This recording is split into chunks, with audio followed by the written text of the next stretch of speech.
Oh, there we go. A novice mistake. What I've done is I've actually pressed stop rather than pause. But hey ho.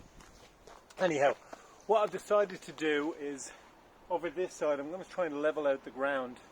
Reason being is obviously I've dug the preliminary hole for the deepest section of the pond, and because it's on a hill, or it's like higher on this side and then lower on that side, certain parts of the hole are deeper, or the edge of it is deeper than the other side.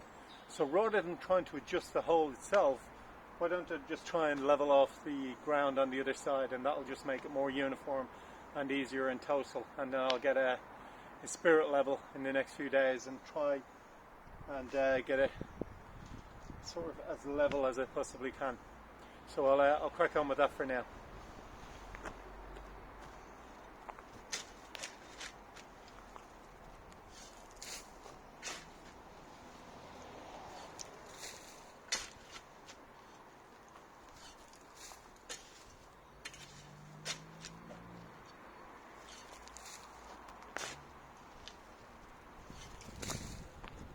I'll actually move you a bit closer to me.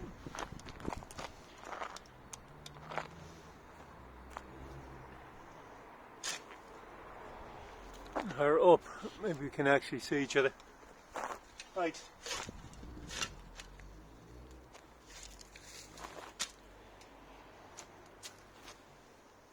I'm just trying to think, am I doing this the best way I can? I think this is the best plan of action so far. I've dug, like as I said previously, I've dug a small pond before where I used to live, so this is kind of a much bigger undertaking.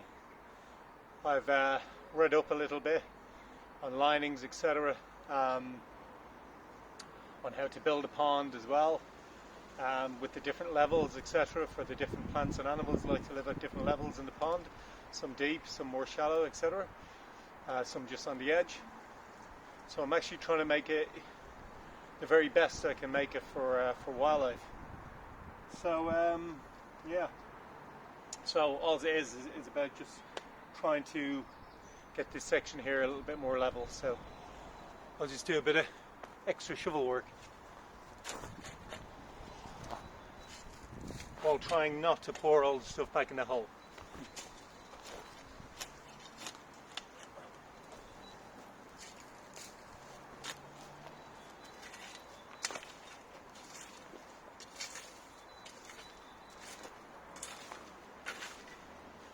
Actually, I've just realised from moving that soil there, actually if I took the rake, better it would be, and just rake the soil out of the way and then shovel it up. Simple things, I know, but a novice learns as they go along. So let's get the rake.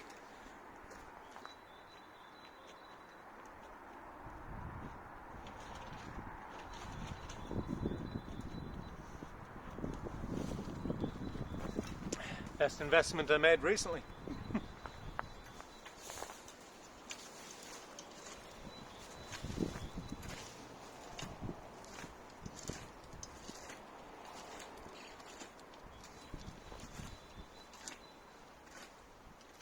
Actually, this is proving, obviously you normally rake leaves or like, I don't know, plant debris or something like that, but actually raking the soil is going to make it actually really, really easy to kind of adjust the level on this. And with the broom handle I'll be able to actually see if it's not bad at the moment. Let me have a look at it from here.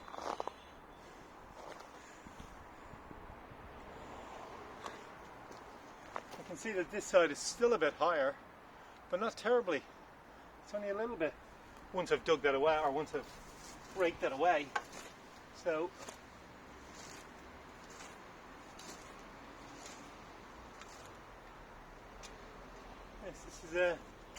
this seems to be working. So what I'm going to do now is I'm just going to clear the soil from here to that side over there, and I'll drop back to you after that.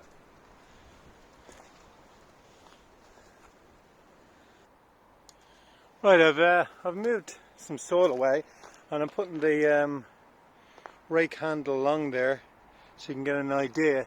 To me it looks reasonable. Still this side here a little bit higher, I think, but it's much more uniform now. At the back here, obviously it's still where that kind of old stick of a plant tree thing is sticking out. That's high along the back there, so I'm going to work at that now and level it out as best I can. I've got rid of most of the soil. I don't actually think from over here, my soil mountain, the idea that I had in the first part of the video of when I get the liner, I'll have a liner and the edge of it will be exposed. So what I'm going to do, in order to cover that, I am going to use the soil there, and I should have absolutely plenty, especially by the time I level all this section down, because it's actually going to go, the edge of the pond is going to go close to where the rosehip shrub is. So I've just got to remember to allow a section to overhang so it won't actually hit off trees or plants, etc. So yeah, you know, and what I'm doing this time is I'm doing it, let's get somewhere where you can see it, the action. I'm going to do it a lot, I don't know, a lot more slowly, and I mean, reason being that, you know, if I take my time, if I'm patient at it, the first time I made a pond, I just dug a hole. It was more or less the same level all the way around, other than undulations in the ground itself, and I just put like cheap liner in. Did it do the trick? Well, yeah, it did, but it wasn't, you know, it wasn't really a good job. It wasn't the absolute best for wildlife. In saying that, I had water fleas in it, and like a couple of water fleas are good, by the way. They're not actually fleas, they're actually crustaceans, underwater little crustaceans. So there was tons of them, and they were feeding the wildlife that I had in the pond, that just kind of found its way there. I did actually have some fish in it at that time, but they were fish suited to low oxygen environments. But I won't go on about the pond at the moment. I'll tell more about that. Well, actually, do you know what? In this pond here, when I finally make it, I am going to get oxygen producing plants. Not plants that use oxygen, they actually give off oxygen as a byproduct of their photosynthesis. So yeah, so it keeps it, you don't need all this filtration stuff, it doesn't use electricity, it's a very green way of making a pond, and that's exactly the way I want it. I want it to self-sustain itself, give off the oxygen that it needs for the creatures that are in it. That's my sort of ideal, and that's what I'm going to do. I had the oxygen producing aquatic plants first time, so it worked a charm. I did get an algae bloom in it, but I sorted that out. I'll tell you about that some other time. So I'm going to crack on with the back part of it, the edge there, and just kind of level that off. Hopefully. I might try and I'm going to take out the shrub first, or plant, or whatever it is. Oh, there we go. That was quick. It is dead, but the root is still going to be in there somewhere, so I might have to remove that.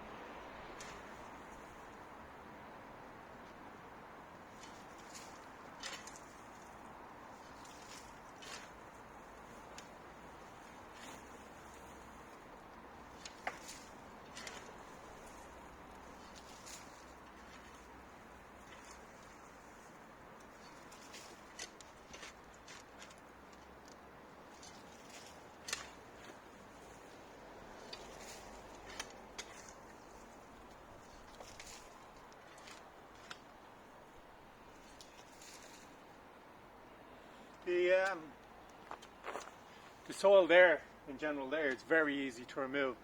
It's actually more mulch than soil. I believe that's what it's called in gardening circles, mulch. It's wood bark.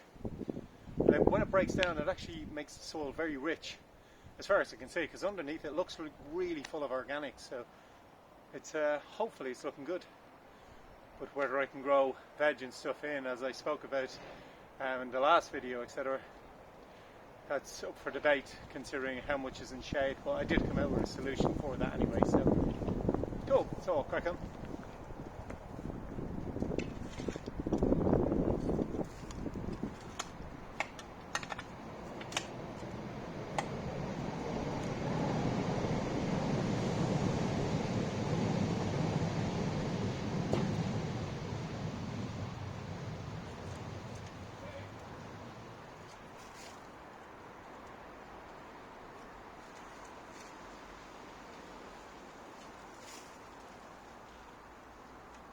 Worm for the wormery.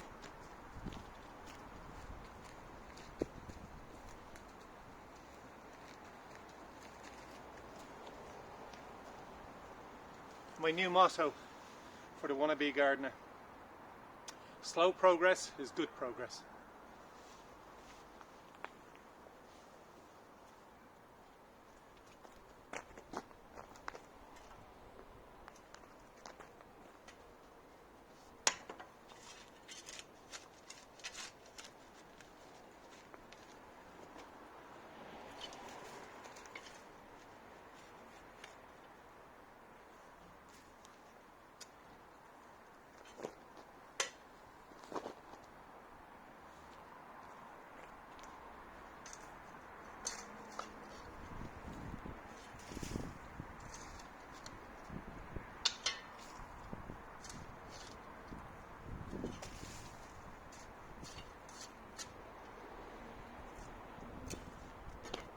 I'm not now doing the other side, I'm just removing some loose soil from the original lower side. It's not compacted, it's not fixed in there, it was just soil that I'd already removed earlier.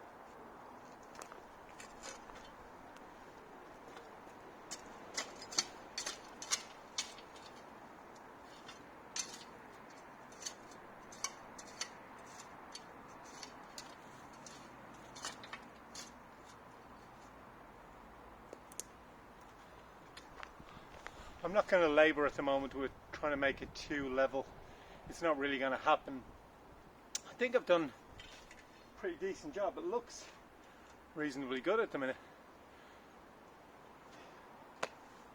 What I think is when I get a spirit level, hopefully I've got a long spirit level, I'm not sure I do unfortunately, but I could put it on a plank of wood, couldn't I? And then set it in the middle and get it as level as I can. I think that's going to work. So now I'm actually going to dig a little bit of the surrounding area down to like the next lowest level, and then out from that. So I'm going to do like a relatively square around it, down, not quite down as deep, but that'll be the next level, and then from there I'll come out an extra bit again, and that will be the highest level, or the lowest water level of the pond. The highest water level of the pond. If you know, confusing myself here. If you know what I mean, it'll be the most shallow. Yeah, so the 3 stages. So this will be the second lowest level of the water.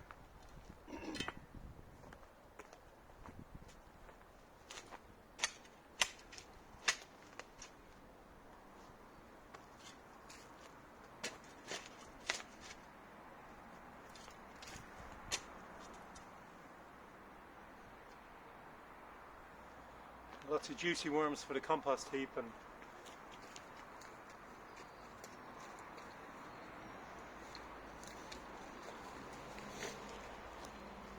by the way, they're going into a temporary wormery that I've got down there, so that's where I'm bringing them to.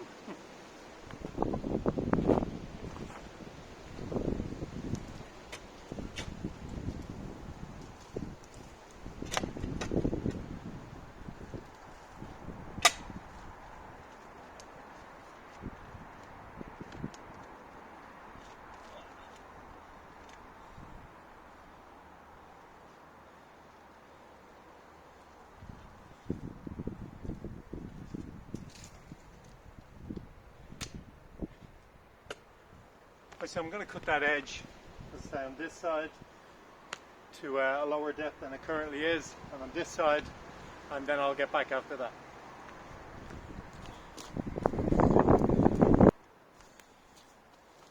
I haven't actually continued digging. I've just realised, obviously I've made some miscalculations on the area and the width, etc. of the pond. So what I'm going to need to do is actually that foundation kind of what was it called, concrete foundation thing, whatever it is that's under there, that's going to act as a good guide for the second level of the pond. So yeah, I'm happy with that. That's kind of, I'm going to kind of fill that section in a bit. I think I'll have to kind of adjust and come back and come forward and say, yes, okay, this is working, this isn't. I'm not going to get the liner, put it in and just say, oh, to hell with it, that'll do. No, I'm going to keep adjusting, think about what is working, what's not working, what I can change, and that's what I want to do, and that's how I'm going to learn, and that's how I think we'll all learn, you know what I mean? So if you're watching it, you're a novice gardener too, and you're along in this journey with me, then, you know, maybe we can help each other out on it. Okay, I'll get back as soon as I do more digging.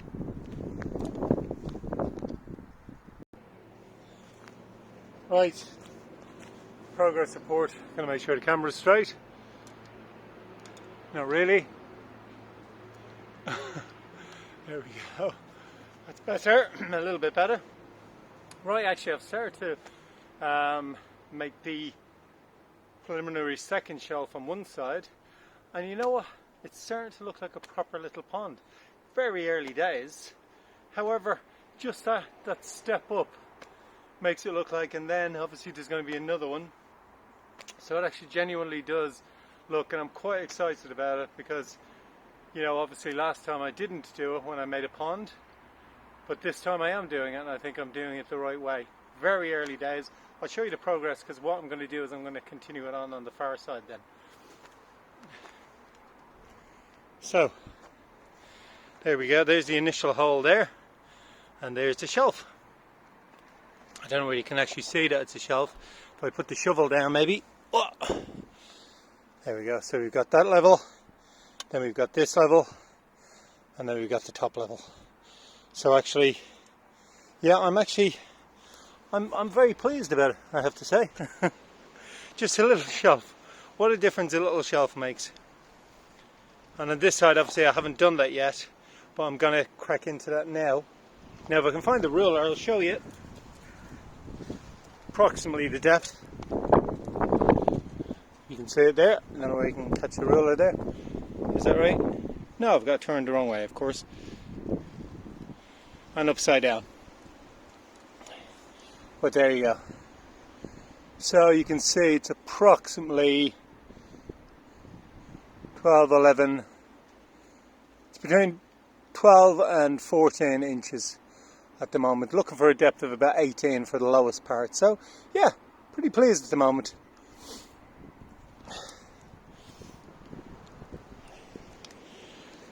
Let me just put you down.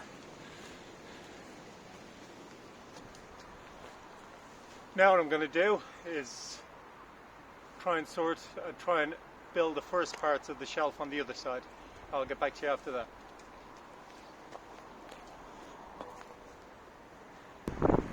I'm just going to show you this for a wee second. I don't know if you can see that. There we go. I'm just pressing on it and it feels very heavy clay soil. Really, really heavy. I mean, it's got a really tacky feel to it. So, you know, I need to find out, or if you can tell me what that means to growing stuff. Very good for a pond. Might not actually even need a pond liner at all. But yeah, it's very heavy going, especially on this side.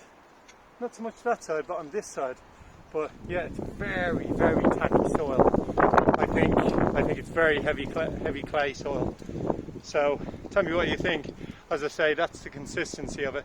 When I squeeze it, it stays together, not at all crumbly. So to me, it's a real indicator of clay. Oh, which means much tougher going.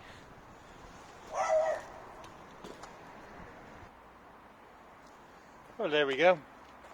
I've kind of answered my question as far as the clay soil is concerned, and that's the reason why. I know you're thinking it's a worm, big deal. These are a particular breed of worm. I mean, in the garden I've seen dendrobeans. They're usually heavily around vegetation. There are lobworms, which are like the typical garden worm with the flat tail. I do know my worms. And this is a clay worm. You notice it's usually got the brighter head on it and bands in the body and that, so that tells me, and I found a lot of them, that it is like clay soil for sure. Clay soil, don't think, because it doesn't drain very well. Obviously being clay is impermeable. It doesn't drain very well, so plants that need good drainage, it's not brilliant for. But I'm sure that there are methods to solve that. So I'm sure that people out there, experienced gardeners, will be able to help me out with that. What is the best method for aerating clay soil? Is it possible? Should I just grow in pots? Let me know. Anyway, I'll put the clay worm down in the wormery for now. Oh, as if I needed any more proof that it was clay, I can show you that. A shovel full, I wouldn't say full of clay, but there's a lot of clay there. And so the seam that I found is like literally thick with clay. As you can see, it was just literally all clay there. Good stuff for pottery. Good stuff for holding water. So if I actually get a puncture, touch wood not, in the pond, it's not going to make much difference because the water will hold anyway. It'd be very muddy though. So hopefully not, but 100% clay filled soil. I'll tell you one thing, it is tough going. Wowzers. Wow. Anyway, now to fill the shelf, or complete the shelf. Right, I'll lower the camera even lower now. I'm going to just shovel out the last couple of shovelfuls or spadefuls of soil, and then show you my progress.